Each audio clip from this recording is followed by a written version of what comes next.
Right, thank you. Any questions from the floor? In which case we'll move on. And it gives me great pleasure to ask Mahesh Vaswani to ask his question. Where are you, Mahesh? Oh, he's here. Wait for it. Microphone coming. Thank you. Good afternoon. Which one single measure would the panel most like the government to introduce to stimulate the economy? Ooh, right, okay. Who wants to start with that one? Andrew. Why do I always go first? So this one, I actually went to our chief economist I thought I knew the answer, but actually, so he came back and gave me a few answers actually. So I'm going to read this out because you might disagree with this. He thinks it overestimates the influence of government to even suggest that one single measure can have a magic bullet effect. Much of our recent malaise has simply been down to a lack of animal spirits on the part of both businesses and households, and an overwhelming desire to pay down debt, which we're seeing phenomenally. Base rate 0.5%. So what else are you going to do? The government's biggest influence is on the pace of austerity. As for individual measures, they tend to make a difference only at the margin. But that being said, the Help to Buy scheme for purchasers of new houses will probably go down as the most fruitful intervention, albeit that its direct impact on economic growth is minimal. And then he said infrastructure spending should be the next one. But other things there are government initiatives I mentioned earlier that are actually out there that I don't think there's more cash availability now through government initiatives than there have been any time in my career. Business Growth Fund, regional, there's so many funds. I think half the problem is trying to find where it is and looking for it. You Google it and then you'll have like 10,000 places to look for it. So I think there are lots of good initiatives out there. Regional Growth Fund is a great one where literally the government pays you a deposit on a machine and you don't have to pay it back. I think that's a pretty good deal. So I think there's a lot out there. But go to our economist, Help to Buy scheme, he rings. Okay, thank you for that. So let's go to the other end of the table. Mike, what's the thing that bugs you most of all? It's funny because I went and looked at an economist website as well. And their suggestion was to do absolutely nothing at all and let the market sort it out, because the government half the time gets it wrong, yep, and the other time doesn't get it very right either. And so I'm going to stick with that, do absolutely nothing at all. Okay. Simon?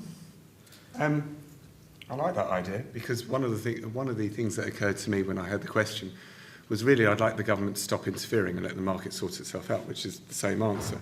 And the sorts of interference that I've seen recently is the government interfering with pensions and the caps on pensions and getting employers to pay pensions for their employees, the increasing interference in employment rights. And I'd say this not because employees don't need protection and all of these things need doing, so pensions are wonderful things, but really it's loading private sector and businesses with cost and burden. And I think they should stop interfering in that respect.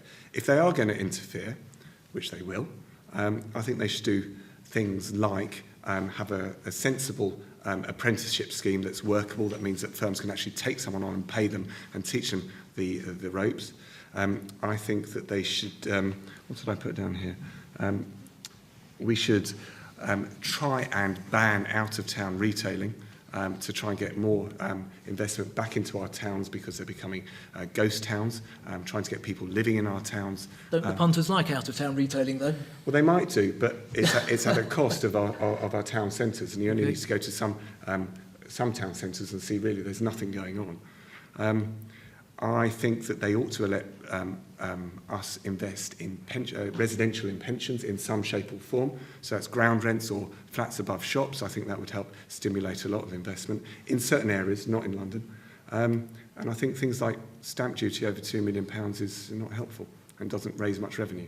So those are the sorts of things that occurred to me. Okay. Right, let's go to the other end. Steve, what's your... Well, a couple of thoughts. I mean, even though I was told in school that markets are perfect, I don't really believe they work that way. So we have to be careful. I think there is a role that government has to play, but there isn't one silver bullet.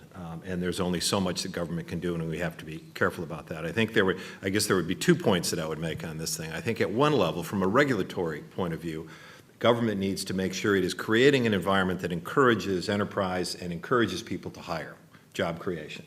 And in fact, we have a number of things in place, red tape, some of it real, some of it maybe in the category of urban myth, that stifles that a little bit. So what are the things that we can do to begin to change sentiment? We were chatting before we gathered here. One of the great partners in the Berkshire Hathaway engine in the United States, Charlie Munger, one of the all-time great investors, talks about economics as a behavioral science. It is a little bit about what we believe and what we think, and the mood swings and the momentum that comes from that. But the other point that I would make, and this is something that London LEP is trying to look at, is are there things that there's practical steps that we can do to think about how we make it easier for smaller businesses and growing businesses to access financing, whether that's debt, whether that's equity, whether that's the sort of venture capital markets, whether it's the signposting and the environments that kind of create that. Are there some things that we can do that are innovative, that are additive, that we can use to kind of create leverage and match funding from Europe, from other places, to get that energy going out there? And we think there is. So if I had to pick one thing, it would be around that access to finance space. We know the big banks, including Andrew and HSBC, Santander, others are anxious to lend to this group, but we also know that there's an awful lot that needs to happen to get them ready to be able to go to a high street bank to take down that kind of loan. So I think there is a role for government to help And on encourage. on that, I mean, interesting this morning, I went to see the Startup Loan Company. Has anyone heard of them? So it's a government initiative. They lend up to, James Kahn is chairman. I think, so he's a friend of ours. And, because you wouldn't want to be an enemy of his. Don't employ his daughter, do you? No. He does. Actually, she was there.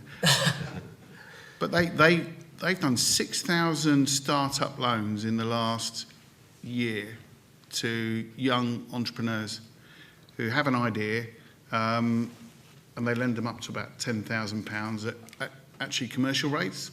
So I think that's a fantastic 6,000 loans, and they're actually the take up as they're getting more publicity is getting higher and higher.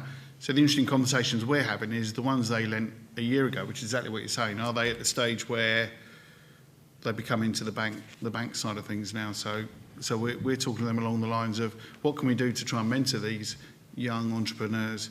So forget the lending bit, try and sort of educate them more on what the real world's like. So what can we do to mentor them? What can we do to teach them on how the banking system works? There's a initiative called, one running with, I'm trying to think what it's called. Who did we see yesterday, Heather? Growth Accelerator, which is a fantastic initiative, which sort of moves on to taking these people through the journey. But it needs everyone to work together to make it happen. And that's what I was saying earlier. It's the whole signposting bit, because everyone just goes on the internet and you can't.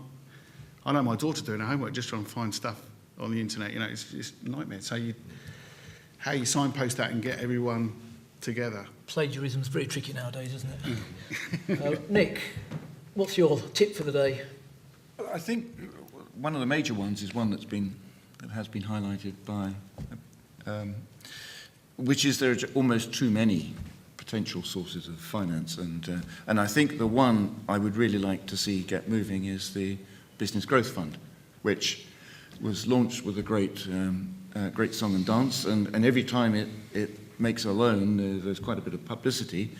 It was supposed to be, when it was established, the fund that went where the banks would fare to tread, and it was supposed to be innovative.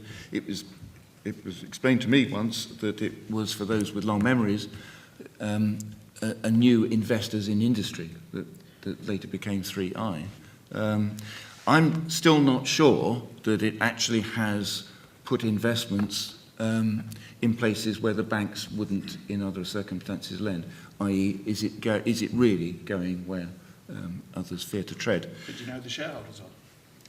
The banks. Yeah, the banks, Yeah, which is how 3i started, and so with the same incentive, but with a strong push from government. So I think it's a very exciting initiative. I wish it could be seen to be doing more and perhaps promoting its objectives rather than individual lending packages.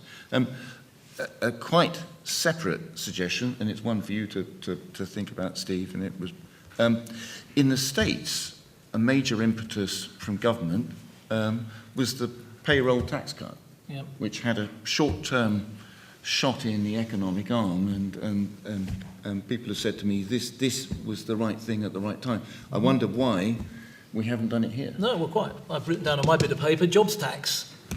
What was the jobs tax? The jobs tax was what the Tories called national insurance contributions when Labour were proposing to increase it from 12.8% to 13.8%. It still went to 13.8%, although they meddled with the margins or the cut-off points.